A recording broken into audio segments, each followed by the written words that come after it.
Now let's turn our attention to correcting faulty subject-verb agreement. There are two ways to do this.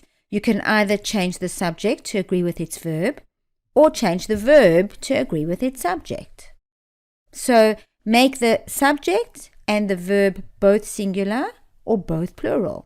Which you choose will depend on the sentence construction and the meaning of the sentence.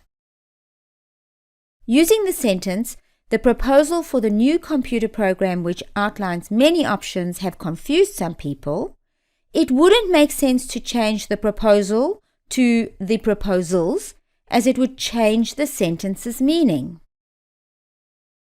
So it's best to change the verb from have confused to has confused.